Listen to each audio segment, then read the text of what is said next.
how badly you want to learn. Most people don't have it. They want a job, they want job security, they want a paycheck, they want a 401k.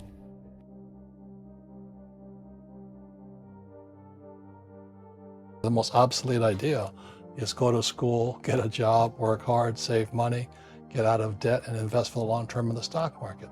You've got to be so much smarter.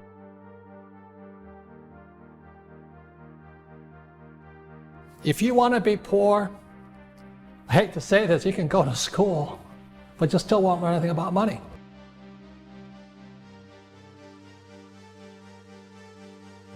There's 4 types of mindsets. One mindset is, I must win. Another mindset is, I must be right. Another mindset is, I must be liked. And the other mindset is, I must be comfortable.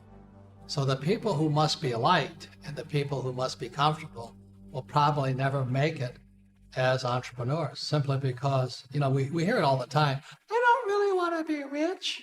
I just want to be comfortable. I want to be with all my friends, have them like me. Well, they should not be entrepreneurs, they should be employees. The rich don't work for money. I was pretty clear when I was about 15, I wanted to sail the seas. I sailed huge ships, throughout the world. But that was a dream of a kid. And by the time I was 22, I was tired of it. I didn't want to sail the world anymore. So I understand, what it's like to keep, what they call it is finding your way in life, right? Yeah. That's not easy. There's a lot of people who can't make $1,000. And the reason they can't make $1,000 is because mentally, emotionally, spiritually, and physically, they're not capable of making $1,000, whatever the case is. So Kim and I today are in the multi-millions of dollars in making money. But we wouldn't have gotten there because one time we were having trouble at $1,000.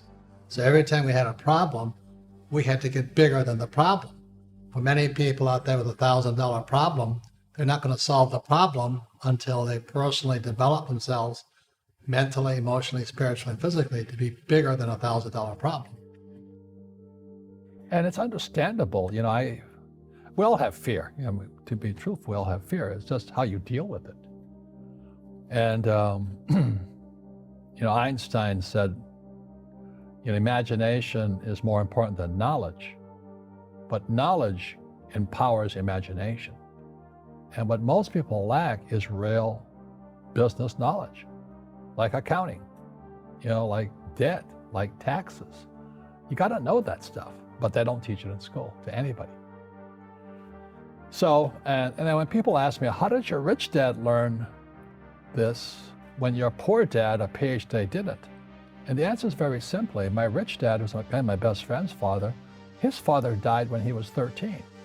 So rich dad had this family business at 13 to run. So he had to drop out of school, which was his blessing.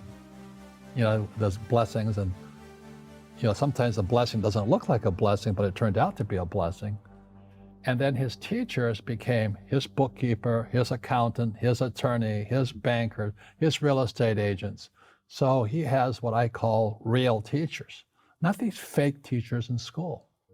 You see, most teachers in school, they're out of ethics. They teach subjects they themselves don't practice.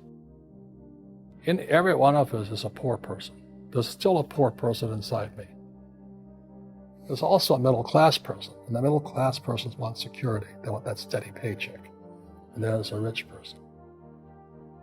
And they're all inside of us, except that it's not taught. You're taught to go to school, get a job, and get a paycheck. You're not taught to how to get rich.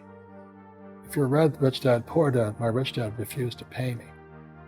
He said the paycheck was one of the most damaging things you could take in your life. He says, the moment you take a paycheck, you're an employee, and that's the mindset. So my rich dad never paid me. It drove my poor dad, government employee, nuts. You gotta pay people, you gotta pay people. And rich dad was not saying that the paycheck was bad. He says, you didn't want to be a slave to money. So as an entrepreneur, if rich dad folded, I just started another company. I don't need a paycheck. I don't need anybody to take care of me. If my government doesn't like me, I move to another country because they need entrepreneurs there.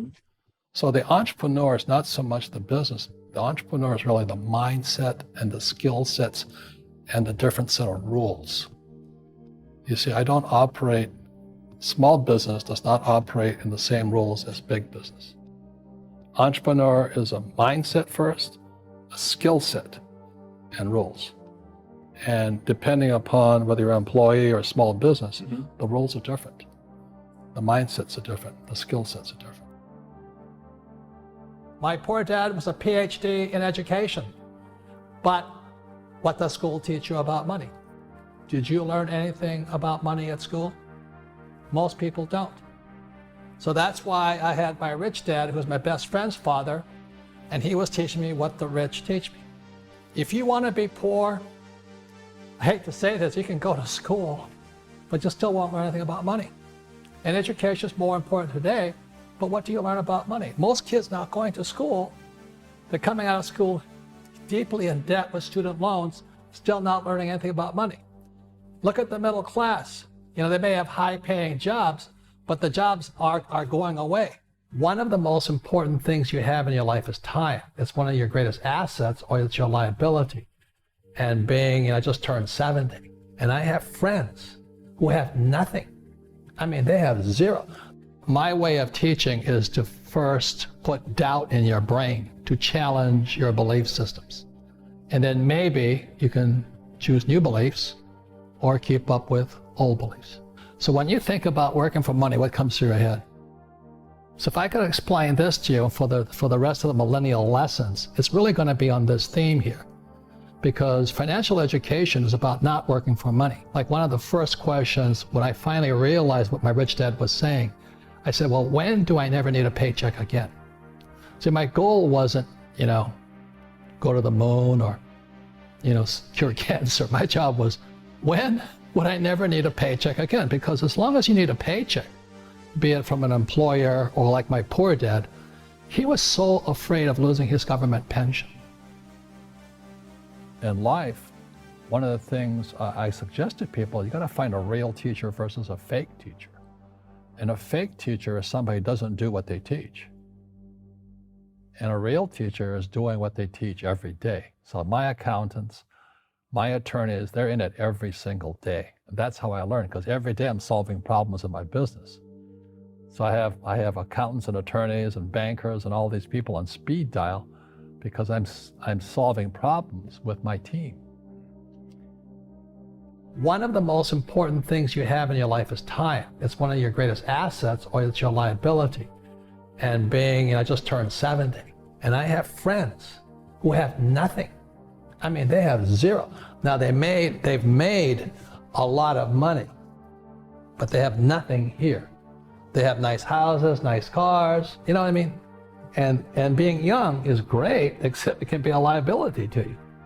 Because when you're young, you're just having a lot of fun and life's exciting, it's new. But the thing is so many people spend their time focusing here. They want to make a lot of money. And I can hear it in their words. I want a career. This is career. Okay? Or I'm going to start my own business. And this is the chart here, which we've seen. This is the cash flow quadrant, book number 2. E is employee. S is small business, self-employed, or a specialist like a doctor, a lawyer, web designer. B is big business, 500 employees or more. And I is professional investor. The big mistake I see young people make is they focus here. And the words are, I want to do what I love. That's the track. You see, in real life, sometimes you have to do what you hate. Like people think I like to write books. I hate writing books. But it fills my purpose in life. It's not my passion, my purpose in life. Because my purpose was to get here. I had to learn what I didn't want to learn. I had sometimes to do what I hated. I had to learn about taxes. I had to learn about debt. I had to take classes. I had to learn about insurance. So I was doing a lot of things I hated doing so I could come over here. These guys never do this because they live their passion. I want my passion. So the big mistake for young people is I'm going to do what I love, which is fine over here. But what do you love the most? Well, I loved my freedom. And I know it sounds greedy, but I love making money. I'd rather have a lot of money than no money. I've been both. I've been broke, I've been in down, everything, but I'd rather have a lot of money. The big mistakes I see young people making is here.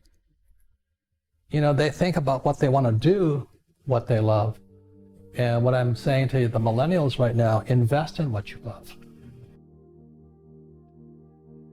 You know, my last paycheck, I still remember it clearly. It was one of the worst and the best days of my life. And I was in Puerto Rico. I was working for Xerox. And my boss gave me my last, it wasn't a paycheck, it was a bonus check. I think it was about $30,000 taxable. That's the only problem with that. So I got this check and I went, holy man. You know what I mean? So I was excited, but I was also disturbed. And so this other guy comes up to me, his name was John. And John says to me, he says, you're going to be back. I said, why? He says, because you're going to fail. I looked at him and said, look, few expletive words, because that's what he did. He left Xerox, failed, and he came back. And I said, look, you failed and you came back, but I'm going to fail and I'm never coming back. And that's the attitude. Do you know what I mean? If you say, well, if I fail, I'll go back to mommy and daddy, then that's what you'll do. So if you fail, that's when I became an entrepreneur, because I had no money. I had no money for years. You know, I didn't have a paycheck. But that's what my rich dad encouraged me to do. He says, when you don't have this paycheck, you get hungrier, smarter, and it's a test of your character. Will you become a crook? Will you become dishonest? Will you cheat and steal? Or will you become a better human being? So really, that's the benefit of becoming an entrepreneur, is you really find out who you are when you don't have anything. The reason I make more money is because it's not what I'm doing what I love. I do sometimes what I hate so I can have the assets that I love. I love having a business. So the business affords me the lifestyle I want. And then I invest in real estate. This is what I know. The higher the risk, the more education it takes. How badly you want to learn. Most people don't have it. They want a job, they want job security, they want a paycheck, they want a 401k. And that's why they don't get to come here. That's why they don't get to come over here. Nothing right or wrong, you know. I don't ever want to be here. I knew when I was your age I wanted to come here, but the higher the risk, the higher the returns, but also the higher dedication, education, and study you have to go through.